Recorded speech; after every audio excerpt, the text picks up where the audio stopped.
सादर नमन करते हुए, आदरणीय मुख्यमंत्री जी को नमन करते हुए एवं समस्त निर्णायक मंडल को नमन करते हुए मैं कनक चौहान उत्तर प्रदेश की ऐतिहासिक नगरी आगरा से आपके समक्ष आज के विषय संविधान दिवस के 11 संकल्पों पर अपने विचार साझा करने जा रही हूँ।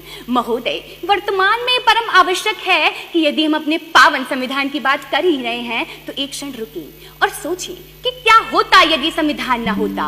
शायद हम आज भी भटकती नौका में उफान ले रहे होते, या कह दें कि अन्य राष्ट्र हमारी हालत का अनुमान ले रहे होते।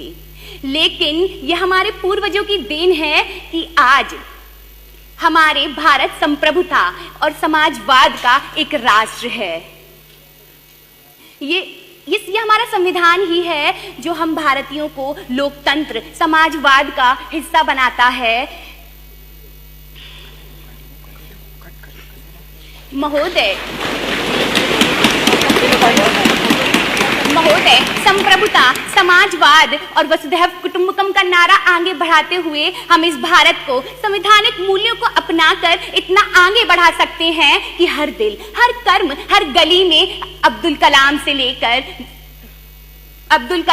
लेकर प्रतिभा पाटिल मिल सकती हैं और विश्व भर में ये परचम हम लहरा सकते हैं कि दुनिया का इतिहास पूछता रोम कहाँ, यूनान कहाँ, घर घर में शुभ अग्नि जलाता वह उन्नत ईरान कहाँ, दीप बुझे पश्चिमी गगन के व्याप्त हुआ बब्बर अंधियारा, किंतु चीर कर तम की छाती चमका हिंदुस्तान हमारा।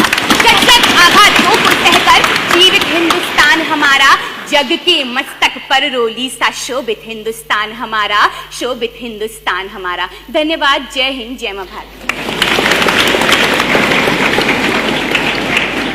आगरा की कनक चौहान के पश्चात आगरा की ही सोना गहर। उसमें 1 मिनट, जो ऊपर कंट्रोल जैसे माननीय विधायकों का काउंटडाउन शुरू होता है टाइम का, तो वैसे ही स्क्रीन के ऊपर ये डिस्प्ले हो ताकि उनको पता है। नहीं, इसमें दिखाई नहीं पड़ रहा, फॉरन में बड़ा कर दिया जाए, बड़ा कर दिया जैसे विधानसभा के दिन होता है। अगर पॉसिबल हो तो बड़ा कर है, पॉसिबल? हाँ, और बड़ा करो इसको। आप काउंटडाउन आपका चालू होगा तो आपको पता रहेगा कि वो है ऊपर टाइम, इधर वाले इधर देख सकते हैं, इधर वाले ऊपर जो देख सकते हैं। यस प्लीज, इनका स्टार्ट करिए। आगरा की सोना गहर, कृपया प्रारंभ करें। Good afternoon, everyone. My heartfelt gratitude to respected dignitaries and fellow participants. Today, I'm going to speak on the topic 75 years of the Indian Constitution, a journey of rights, duties, and progress. This journey can be viewed through 2 key aspects. How far have we come and how far do we need to go? On to the first aspect, I see how our freedom struggle was fundamentally a fight for justice, equality, and rights. Dr. B.R. Ambedkar's movement against untouchability was advocating for justice for Harijans, while Mahatma Gandhi's Salt March demanded consumer rights for Indians. The culmination of all these struggles resulted in the Indian Constitution, which finally granted to every Indian the rights and the system of governance they truly deserve. Before independence, our India was a nation deprived of even the most basic forms of sustenance. Our people were humiliated and insulted at every point under the shackles of colonialism. Our resources were exploited and we were treated as second-class citizens in our own land. But after independence, our achievements from the creation of NAM to the victories in wars, the smiling Buddha, the green and the white revolutions, have all stemmed from the principles enshrined in our constitution. Today, India is consulted at global decisions and nations seek to engage with our growing markets because they recognize our strength. The difference between then and now is, in simple terms, freedom. This freedom is the result of the sacrifices and intellect of our great Indian leaders and people embodied in the Constitution. Today, if we are able to assemble here peacefully and share our viewpoints, it's because of Article 19. Today, if we all have an equal chance to speak without any discrimination, it's because of Article 15 and 16. But my question is this enough? This question brings me to the second aspect of our Constitution's journey.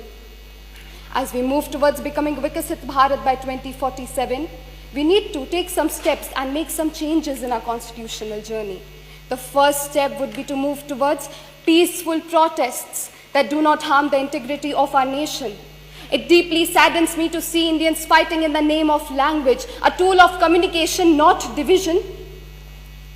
Let's prioritize teaching our people the language of peace, love, and tolerance first before promoting any other language.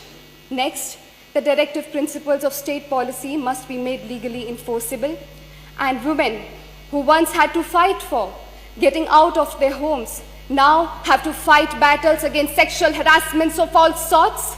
The need is for stricter punishments to not only punish the culprits, but also deter all those who view women as objects. Lastly, ironically, now when we have the right to preserve our own culture, our Indian youth are readily embracing K-pop and hip-hop at the expense of our own cultural heritage.